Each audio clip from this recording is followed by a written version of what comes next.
ఆరుద్ర ఈ పేరు దాదాపుగా చాలామందికి తెలిసి ఉండొచ్చు. గత ప్రభుత్వ హయాంలో వైఎస్ఆర్ కాంగ్రెస్ పార్టీ ప్రభుత్వ హయాంలో తన కూతురు నడవలేక వీల్ చైర్కే పరిమితమైనటువంటి నేపథ్యంలో ఆమెకు చికిత్స అందించటం కోసం తనకున్నటువంటి ఇంటిని స్థలాన్ని అమ్ముకుని, అంటే ఆస్తులు అమ్ముకుని వైద్యానికి ఖర్చు పెడదామని ప్రయత్నిస్తున్నటువంటి సమయంలో తప్పుడు కేసులు పెట్టి ఇంటిని అమ్మనివ్వకుండా చేస్తున్నారు, ఆస్తులు అమ్మనివ్వకుండా అడ్డుపడుతున్నారు పోలీసులు అంటూ తన బాధను చెప్పుకోవడానికి సీఎం జగన్ని అప్పట్లో కలవటానికి ఆమె ప్రయత్నించడం, తాడేపల్లి క్యాంప్ కార్యాలయానికి రావటం, అయినా కూడా ఆయన్ని కలవలేనటువంటి పరిస్థితి. అక్కడికి వచ్చినప్పుడు కూడా ఆమె మీద వేరే రకంగా వివిధ రకాల కేసులు బనాయించి అరెస్టు చేస్తామని చెప్పి బెదిరింపులు, ఇలా ఎన్నో జరిగినటువంటి పరిస్థితి. అయితే నిన్న ఆమె కూటమి ప్రభుత్వం ఏర్పడిన తర్వాత, ముఖ్యమంత్రిగా చంద్రబాబు బాధ్యతలు చేపట్టిన తర్వాత నిన్న చంద్రబాబును కలవటానికి ఆమె సచివాలయానికి రావడం జరిగింది. ఆమె వచ్చిన విషయం తెలుసుకున్నటువంటి చంద్రబాబు ఆమెను తన ఛాంబర్కి తీసుకురావాల్సిందిగా అధికారులను ఆదేశించటం,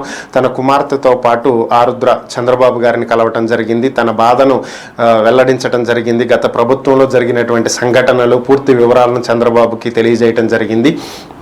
దీనికి స్పందించినటువంటి చంద్రబాబు వెంటనే ఆమెకు తక్షణ సహాయం కింద 5 లక్షల రూపాయలు ఇవ్వాల్సిందిగా అధికారుల్ని ఆదేశించారు. అలాగే ప్రతి నెల 10,000 రూపాయల పెన్షన్ ఆమె కుమార్తెకు అందించాలని కూడా చూశారు. అయితే ఈ స్థలం అమ్మకానికి సంబంధించి, ఆస్తుల అమ్మకాలకు సంబంధించి కోర్టులో కేసులు నడుస్తున్నటువంటి నేపథ్యంలో వాటి విషయంలో ప్రభుత్వం ఏ మేరకు సహాయం చేయగలదు అనేది న్యాయ నిపుణులతోటి, అధికారులతో చర్చించిన తర్వాత ప్రభుత్వం చేయగలిగినటువంటి సహాయం తప్పకుండా అందిస్తాము అని చెప్పి ఆమెకు భరోసా ఇచ్చి, హామీ ఇచ్చి పంపించడం జరిగింది. చంద్రబాబును కలిసిన అనంతరం ఆమె ఆనందాన్ని వ్యక్తం చేయడం జరిగింది. గత ప్రభుత్వంలో ఎన్నోసార్లు ముఖ్యమంత్రిని కలవాలని ప్రయత్నించినప్పటికీ కూడా ఎటువంటి ఆదరణ లభించలేదని, పైగా కక్షపూరితంగా తన మీదే కేసులు పెట్టారని, ప్రస్తుతం చంద్రబాబు ముఖ్యమంత్రి హోదాలో ఉన్నప్పటికీ కూడా వెంటనే కలిసి స్పందించి తనకు సహాయంగా నిలిచినటువంటి పరిస్థితి చూస్తే ఎంతో ఆనందంగా ఉందని చెప్పి ఆమె స్పందించడం జరిగింది.